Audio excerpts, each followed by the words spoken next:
Welcome back, folks. This is lesson 1.5, defining institutional swing points.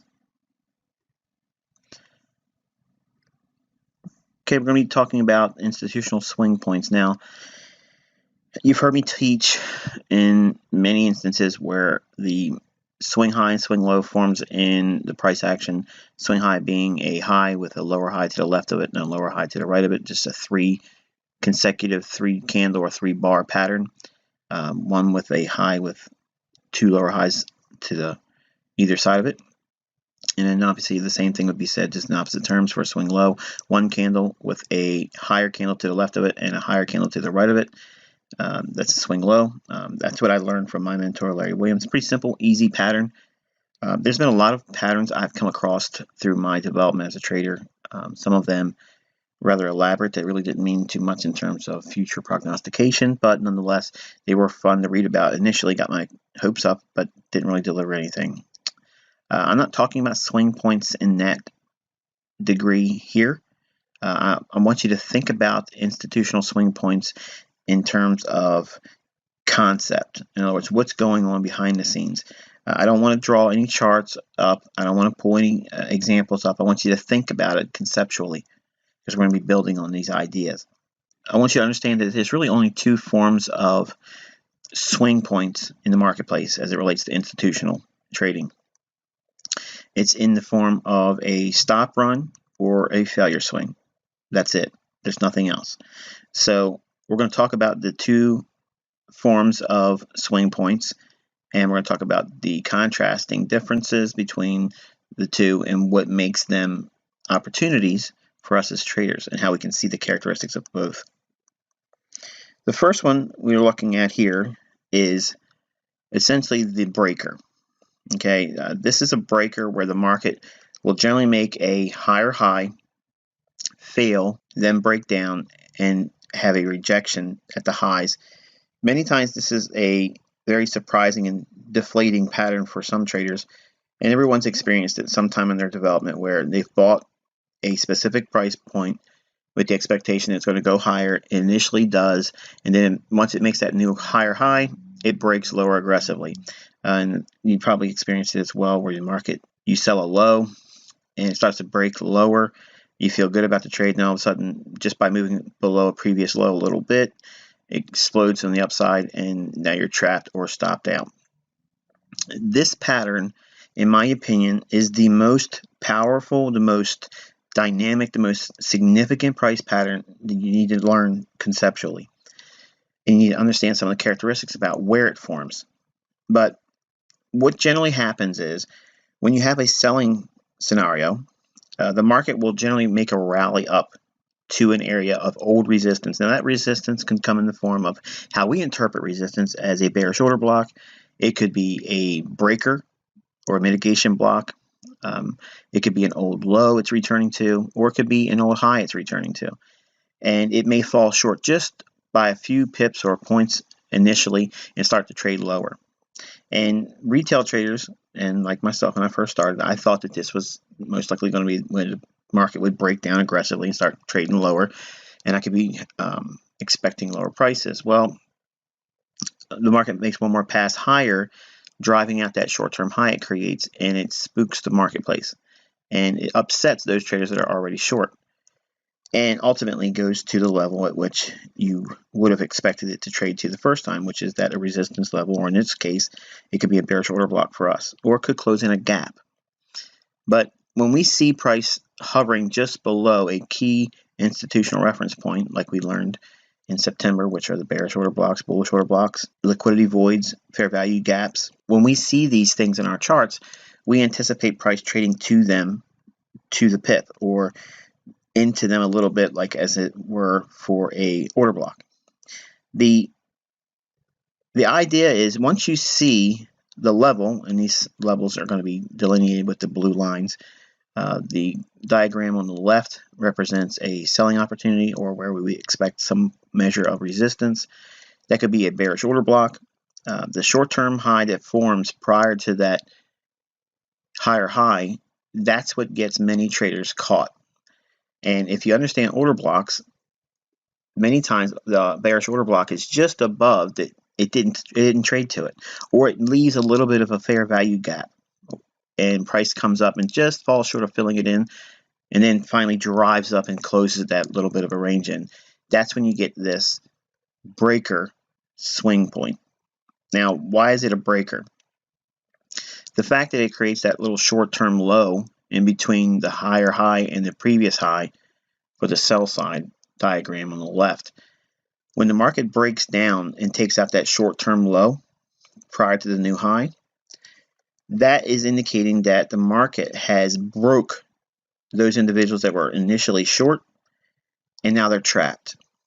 So when that move takes place, what you're seeing is the opportunity for the marketplace to move aggressively away from the level. It was an initial fake out, and then the buy stops sometimes also are what's targeted. So it could be an order block, it could be a fair value gap, it could be a liquidity void getting closed in that didn't get closed the initial time and then surged up the second leg up. Many instances, by looking at your charts, you'll have a plethora of examples and gaining experience by looking at hindsight examples of how that occurs.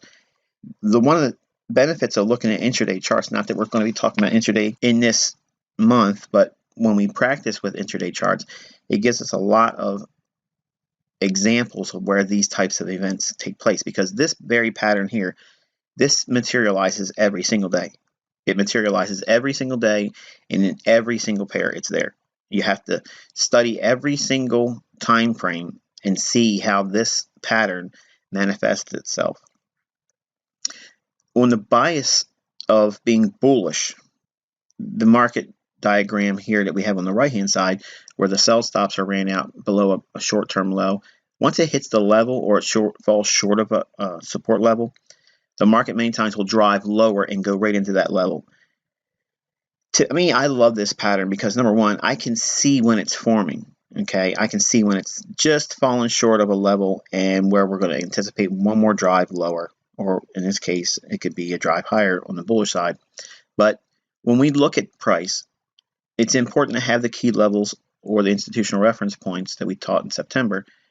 Those ideas have to already be on your chart. If you don't see them already outlined, you're not going to be able to capitalize on the opportunities that these patterns present themselves with.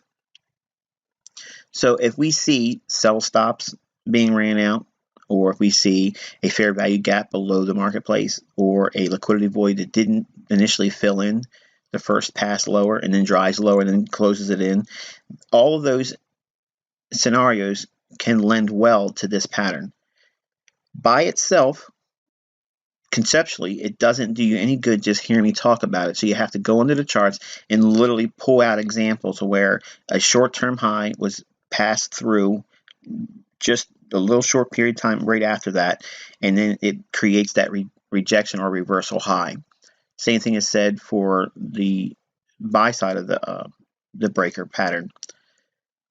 These swing points, if you look at them, they many times offer outstanding entry points. What makes them scary is the fact that the number one question I get about them is, how do you know if you're going to see it reverse if you sell above the previous high?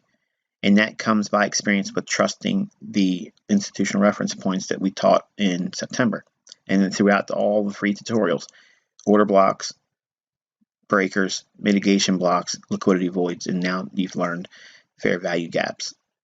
So having these ideas in your chart, you'll be able to anticipate these patterns unfolding before they actually do. If you don't have the levels on your chart, you're going to be surprised by these things, but that's okay. I already know that most of you aren't going to be able to see this pattern readily before they happen. So what can you do with it? Once you see the pattern break down, in the example on the left-hand side for our bearish swing point in the form of a bearish breaker, when that high is broken and it takes out that short-term low between, that market structure shift breaking point, that becomes your trigger. If price ever comes back up to that level, you can be a seller. Now, the beautiful thing is we already have a stop run on this pattern. Now think institutionally. There was a short-term high right here. The market comes down, creates a short-term low, and it rallies up, taking out this short-term high, blowing out the buy stops, closing in a liquidity void that didn't get filled in completely when this first pass came up, or it came into a bearish order block. And maybe it fell short of the bearish order block here. Or maybe this is just simply an old high, and price comes right back above the old high and then rejects and trades lower. You don't have to fear this pattern here. If you don't have the confidence to get in here and sell that idea, like an institutional trader would, go right in there and sell it right as it trades through it. Wait for it to break down. If it takes out that short-term low, when market trades back up to that trigger point right here, that's when you would be looking to be a seller. The wonderful thing again is about this pattern is we already have the stop run. So if it's already stopped out those individuals here, there's no reason for it to want to come back up and trade back in there because these traders are already knocked out.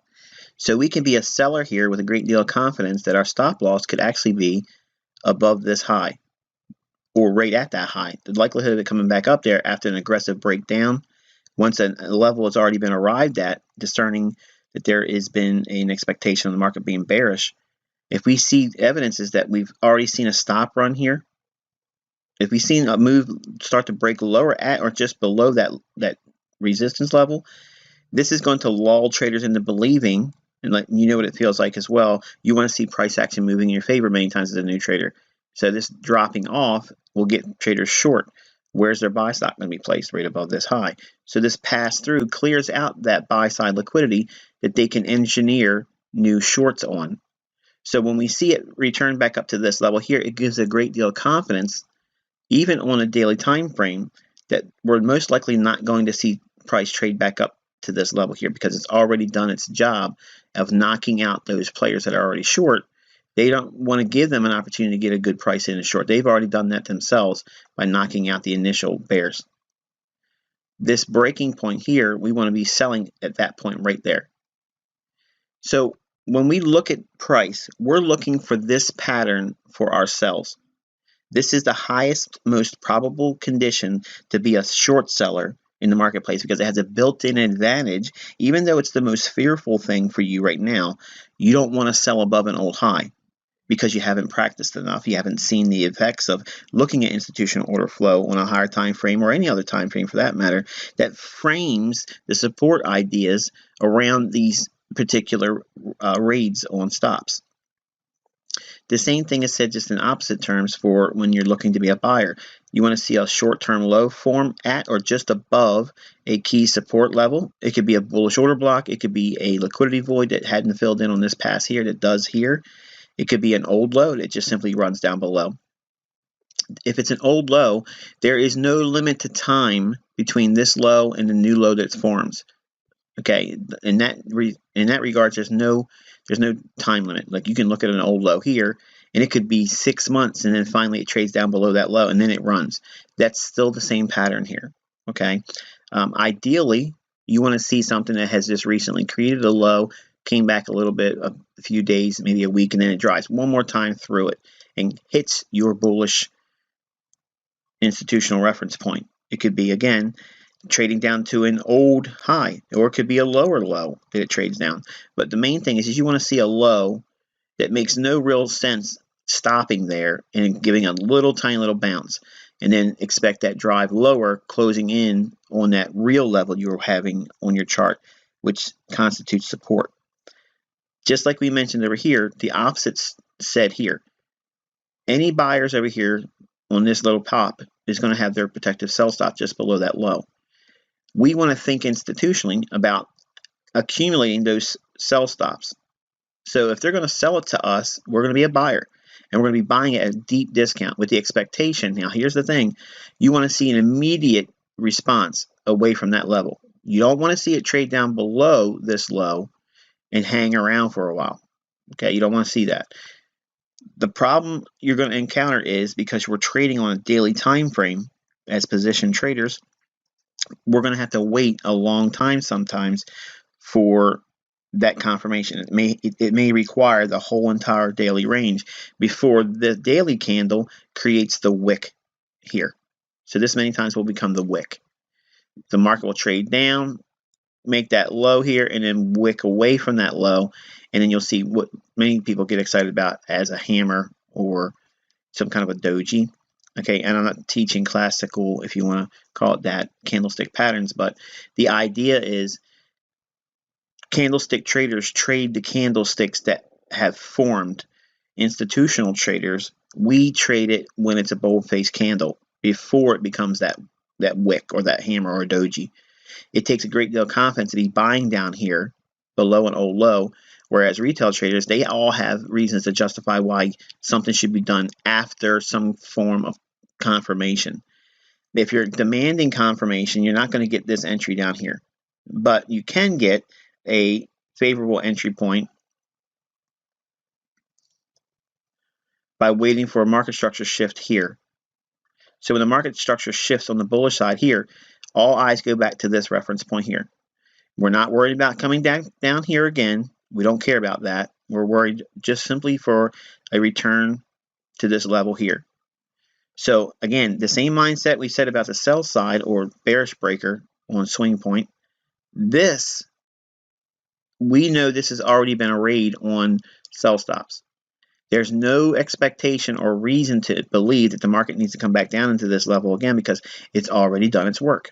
It's cleared out the sell stops and the market is quickly rejected.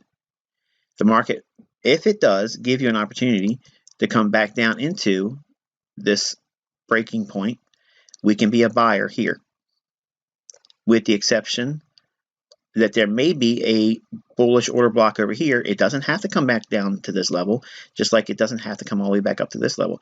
It could just come right back up to an area over here where there would be another order block to trade off of. Depending on how aggressive the selling was away from this high or where the buying was in terms of magnitude, you may never get that return back down to this price point. It may just keep on screaming higher. And that's sometimes going to happen, and that's going to be a missed opportunity. But I want you to think about the marketplace in two conceptual ways as it relates to swing points. You have a breaker swing point, which is what we're describing here, and I'm giving you the classification of it, and I'm teaching this one first because this is the one I trade predominantly because it's based around the pattern I like to trade, which is a turtle soup. A false break above an old high, rejection, and quickly it moves away. And if I don't get the entry off like I want to, I always give it an opportunity to get back in here. So it's like a two-chance setup. And many times you don't get second chances in trading. You either miss it and you never get it again, or you take it and you lose money. And here, this pattern is, in my opinion, the best pattern in market structure when you're looking for institutional evidences to what should be taking place in the price. When you see this pattern unfold and you learn to anticipate it, you're going to have the highest probable entries for all your setups because you're actually entering at the lowest possible point for buys and you're selling at the highest possible point for sells. And yes, it takes a great deal of conviction to do that, but it also doesn't demand it. You can wait for this pattern to give it to you by waiting for the break above the market structure here, which is ironic because you don't get that same forgivingness with the next pattern we're going to talk about, which is the failure swing. All right, this is the failure swing. This is the second form of institutional swing points.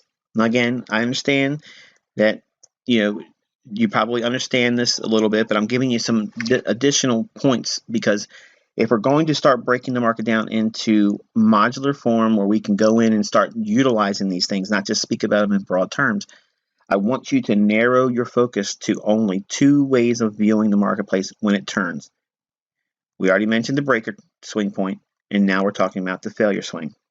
The failure swing is when you identify when there is a resistance level and it trades through it, breaks down, and comes back and retests it. It can't make another pass through. Now, this level could be up here. It could have been just touching it here and then failed to make another pass to it. It's the same thing, it's same conditions. But what we're focusing primarily on is the ability for the market to get back to this high and make a higher high, or the fact that it makes a failure swing. We don't ever know with great deal of conviction if we're going to get the breaker set up. So while this may be unfolding, we could be anticipating this high being taken out to be a seller up here. But many times what will happen is the market will come up and fall short and then break lower. And that's a missed opportunity. We can't be a seller at a high price. We may have even second guessed this entry as a short, but we are demanding a breaker to occur, which would be selling above this old high. But it doesn't give it to you here. That would be a missed opportunity. But it doesn't mean there's no trading opportunity. Same thing can be said for the buy side. We have a support level down here. The market trades down into it, may trade through it, or the blue line representing our support level could be down here right at the low. It's not important as it relates to where that actual level is. What we're anticipating is the market's going to probably make another pass through and retest this low.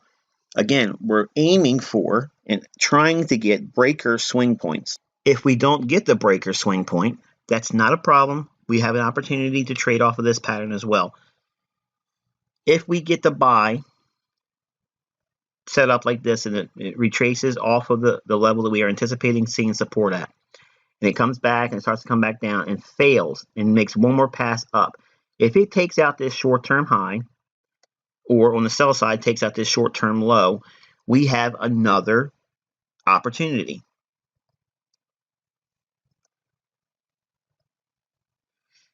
Because what we have here is the market's already shown a willingness to do what? It's run an area of liquidity out.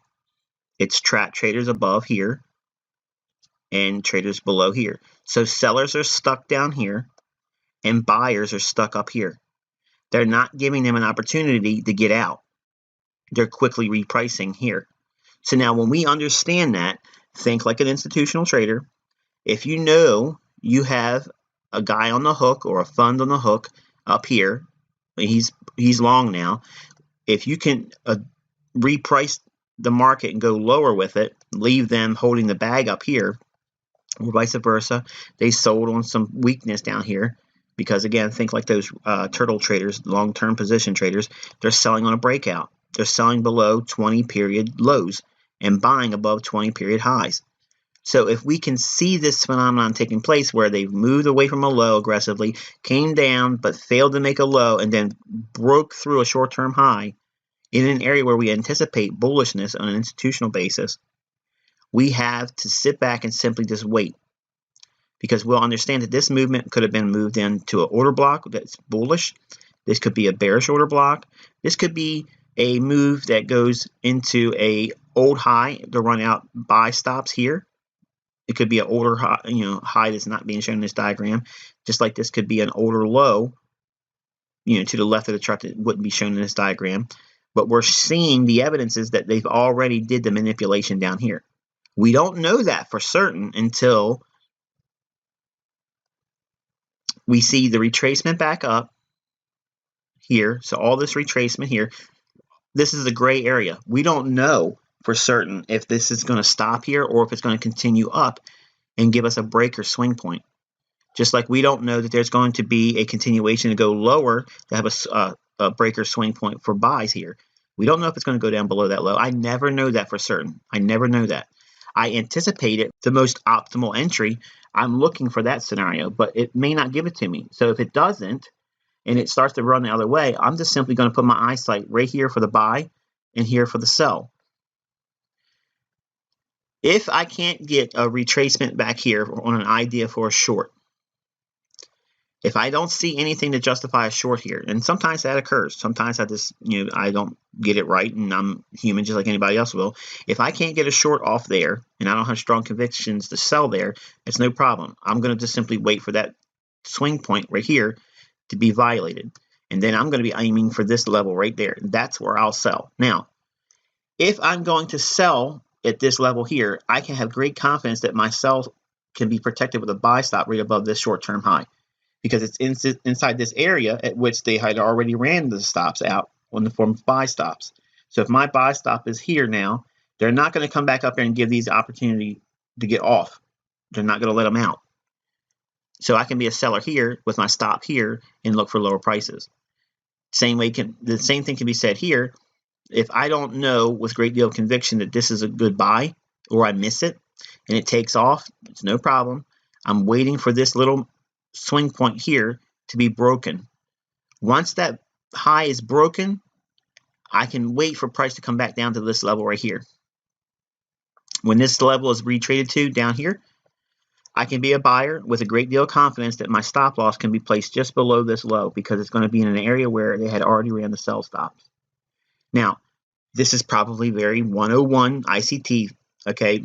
But I want you to come away with this idea that the institutions go into the marketplace to trap, or they go into knock off.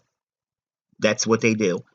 They are in the business of knocking the funds out when they're going to be correct, and they like to put them in on the wrong side when they have pending orders that allow them to be offside.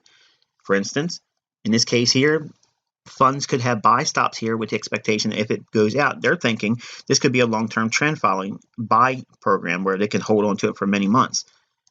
The institutions will drive the price up there, take those buy stops in, but when those buy stops become market orders to buy, they're selling with the expectation they're going to reprice aggressively and then go short. I may read it wrong, just like you're going to read it wrong. I may be looking for a breaker scenario up here where it makes a pass above this old high. I may be looking to sell this old high on turtle soup, and it may never give it to me. And I may not be astute enough watching price to see this is the scenario to really be selling at. So if I miss it, just like you're going to miss it too, and you see this breakdown in here, no problem. Wait for it to trade back up to this level here, and that's where your short's going to be.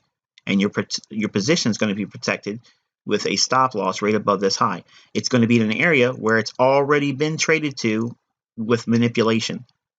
Buy stops have already been violated here. They're not going to come back up to take those out. If it does, you're probably wrong anyway, and you want to be out.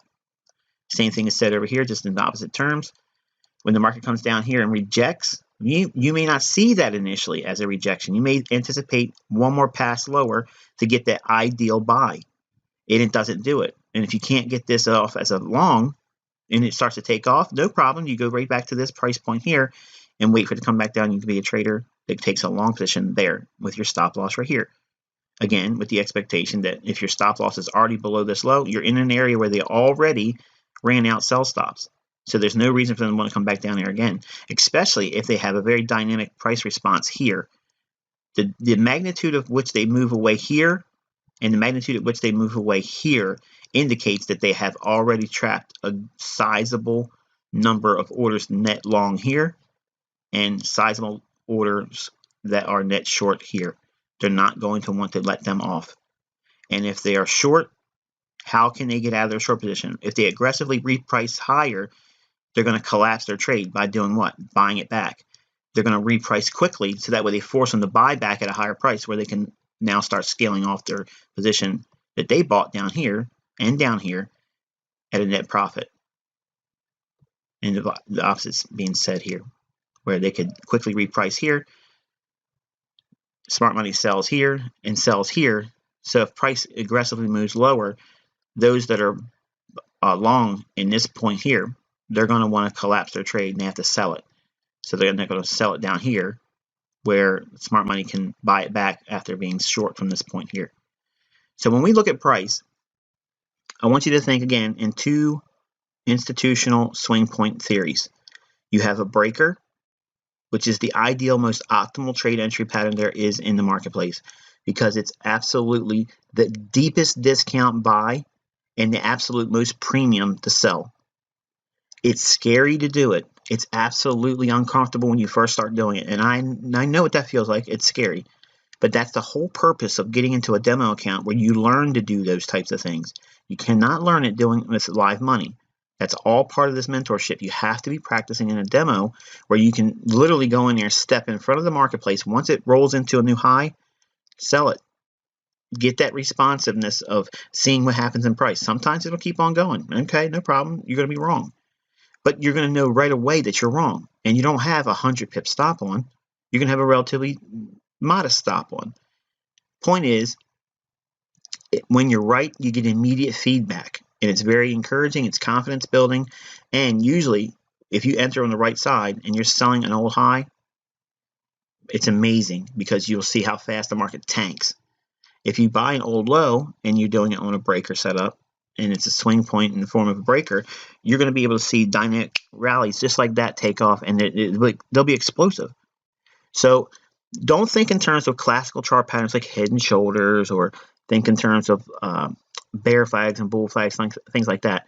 Only try to convince yourself that there's only two real ways that the market's going to turn around. It's going to be on a breaker where they run stops, or it's going to be a failure swing.